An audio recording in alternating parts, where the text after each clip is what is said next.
O primeiro-ministro canadense Mark Carney, ele fez ontem talvez o melhor e mais importante discurso desse ano em Davos. E esse discurso é essencialmente um convite às médias potências do mundo para que caminhem juntas. É com a gente, tá? O Brasil hoje é a 10ª economia do mundo, o Canadá a 9ª, Coreia do Sul a 12ª, Índia a 4ª, França e Itália a 7ª e 8ª. Agora, nesse pacote do Carney está também uma leitura muito pragmática de como o mundo funcionava e como parece que está caminhando para funcionar. Qual o risco aqui? O risco aqui é de a gente fazer o diagnóstico incorreto, sabe? Porque também esses dias eu recebi uma provocação pelas redes, e aí jogo jogado, normal mesmo, tá tudo bem. Mas era alguém me marcando para eu ler um rapaz que estava entendendo tudo muito diferente de mim, que não estou evidentemente entendendo nada. E o que o rapaz dizia no Instagram era o seguinte: Donald Trump não representa uma aberração no cenário americano. Ele, na verdade, é a apoteose, o momento em que os Estados Unidos decidem mostrar sua verdadeira cara. A cara que sempre ocultaram, mas que estava lá desde o início para os espertos que sabiam ver. Eu entendo que uma parte da esquerda esteja vendo isso e que meio que se satisfaça, como se estivesse assim dizendo: olha, eu sempre soube. Tá bom, mas vamos lá. Como é que o Carney descreve como que o mundo vinha funcionando? Por algumas décadas, o Canadá prosperou naquilo que nós chamávamos de ordem internacional baseada em regras. O Brasil também, tá? O que a gente cresceu entre meados dos anos 1990 e por volta de 2010 está diretamente ligado ao fato de que jogamos nesse jogo. Segundo o Premier, nos ligamos às instituições internacionais, elogiamos seus princípios, nos beneficiamos da sua previsibilidade. Vale para eles, vale para a gente. Essa ordem internacional baseada em regras é a ordem liberal. Ela começou a ser consolidada após a Segunda Guerra Mundial, mas ela vingou mesmo a partir da queda do Muro de Berlim. Por que chamamos de ordem liberal? Bem, ela é baseada em conversa, não em guerra. É baseada no princípio de que toda nação pode fazer acordos com qualquer outra nação. Que a soberania de cada país vai ser respeitada e que vamos conjuntamente, as nações do mundo, combinar regras coletivas que todos vamos seguir. Ou seja, que todo mundo vai seguir o mesmo conjunto de critérios.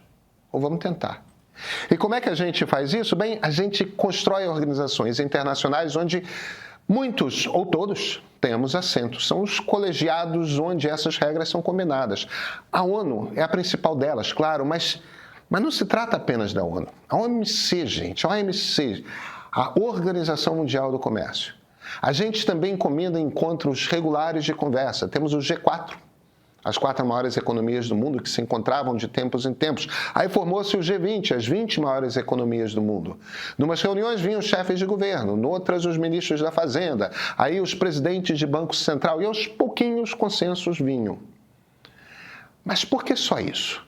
Os BRICS, o conjunto de economias despontando, ou o próprio Fórum Mundial Econômico de Davos, em que grandes empresários, grandes consultorias, grandes intelectuais, líderes de ONGs, cientistas relevantes, chefes de Estado, são postos num mesmo resort pequeno e isolado na Suíça por um número de dias para que ouçam, só ouçam uns aos outros, para que conversem. Uma das coisas mais importantes que aconteceu no mundo nesse período foi a entrada da China na Organização Mundial do Comércio em 2001. Aquilo foi uma vitória extraordinária. A maior economia em ascensão, aquele momento dizia: quero fazer parte do jogo internacional. A crença por trás de tudo isso é que conversas, mesmo que demorem, levam a acordos. Acordos levam a cooperação. Cooperação leva a descobertas científicas, inovação tecnológica, oportunidades de comércio e crescimento econômico generalizado. O Carney não falou, mas deixa eu trazer uns números para vocês aqui, para vocês entenderem o resultado da liberalização do mundo, daquilo que a gente chama de globalização. O PIB do mundo mais que triplicou entre 1990 e 2010. Regionalmente, esse número varia. O PIB da Ásia quase quadruplicou. Isso é riqueza de estado bruto. O da África, o das Américas, duplicou. A Europa foi onde menos cresceu, dá uns 40% de aumento no PIB. Mas, olha, é raro isso, tá? A gente tinha um PIB de $500 bilhão em 1990, o Brasil. Em 2010, a gente estava em 2,2 trilhões. Quer outro número? Em 1990, 20% da população mundial passava fome no mundo. Números da FAO da ONU. Em 2010, 12%. Em 2020, 10%. A gente não reduziu pela metade a fome do mundo, não. Fizemos muito mais do que isso, porque diminuímos percentualmente enquanto aumentamos enormemente a população mundial. Foi uma baita de uma queda. Eu sei, a gente fala muito em desigualdade. A distribuição de riqueza foi desigual. Mas é importante entender o que é esse desigual, porque, para começar, a desigualdade é geográfica, principalmente. A classe média asiática, ela explodiu, principalmente na China e na Índia, mas por todo o continente. Uma quantidade imensa de pessoas que eram pobres no mundo vieram para a classe média. É uma coisa assim de não saber se vai ter teto um ano para um estágio de que boleto que eu vou pagar. No Oriente e no Ocidente, isso aconteceu em todos os continentes. E os ricos, claro, ficaram muito mais ricos. Quem perdeu? Um grupo perdeu. Os operários na Europa e nas Américas perderam. Essa é a turma que em sindicatos formava a base dos partidos de esquerda europeus e por aqui. E que foram muitos deles para a extrema-direita com o fim das fábricas. A manufatura, gente, a manufatura foi para a Ásia e os operários ocidentais, eles se ferraram. Outro grupo não perdeu, mas não ganhou. A classe média da Europa e das Américas. Essa estagnou, não viu o crescimento, ou quase não viu. E viu simultaneamente os ricos se distanciarem e os pobres se aproximarem. O seu lugar não mudou, mas o lugar relativo se transformou. Os pobres perto, os ricos muito longe. Aí dá aquela sensação de perda, sabe? Sabe aquele clima, o aeroporto virou rodoviária? É tipo isso. Então tem desigualdade, os ricos se distanciaram, o jogo ficou mais complicado. Mas o crescimento do mundo, a melhora da quantidade e da qualidade da vida de pessoas por toda parte, essas não são ilusão.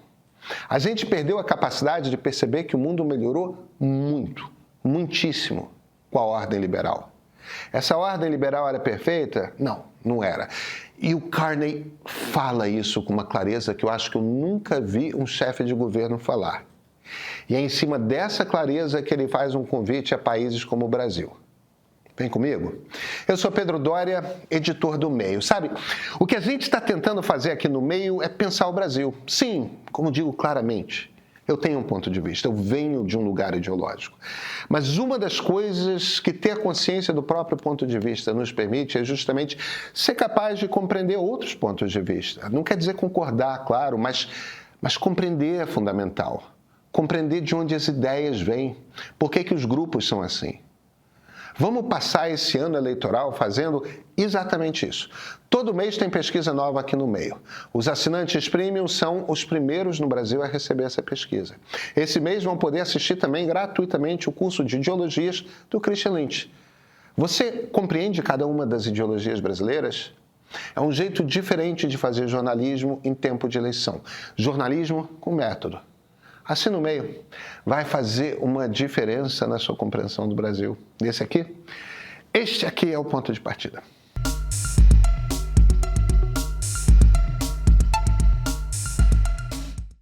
Entre aspas aqui, a gente sabia que a história da ordem internacional baseada em regras era parcialmente falsa. Fecha aspas. Frase do premier canadense Mark Carney. Às vezes o mais forte não obedecia algumas das regras, às vezes as regras de comércio não eram obedecidas, o rigor não era o mesmo para todos os jogadores. O mundo nunca foi perfeito, o mundo não é perfeito. A diferença é a seguinte: antes da ordem liberal, só o que valeu foi a força. O mais forte sempre se impôs sobre o mais fraco. O que a ordem liberal trouxe foi uma ética, o constrangimento de quem burlava essa ética e, portanto, um nível razoável de compromisso. Mais do que o mundo jamais teve. Sabe, nós liberais não acreditamos em utopias, a gente não acha que o mundo vai ficar perfeito. Se alguém te disser que acredita que o mercado é perfeito, olha, essa pessoa não é liberal, ela é libertária, ela é movida lá por um tipo de fé dela. Liberais acreditamos em ir melhorando aos pouquinhos, tanto quanto dê. A justiça é uma coisa da qual a gente se aproxima com o tempo. Não tem como acelerar, porque tudo depende de consenso, e consenso é uma arte demorada. Por isso que aquilo que chamamos de ordem liberal é uma eterna construção de fóruns nos quais as pessoas certas sentam para conversar e buscar acordos, os acordos possíveis.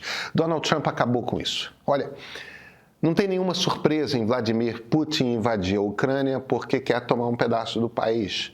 Putin é um ditador de extrema-direita que quer se portar como czar, como um Stalin de sinal invertido. Mas quando o presidente americano começa a agir como Putin, aí são as duas maiores potências militares do mundo agindo como trogloditas. Eu posso, então faço o que quero.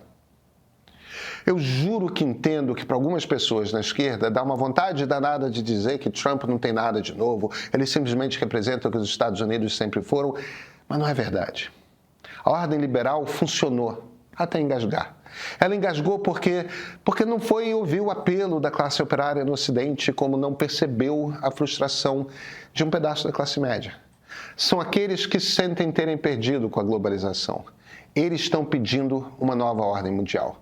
Políticos como Donald Trump estão dispostos a oferecê-la. Essa nova ordem mundial, ela é velha.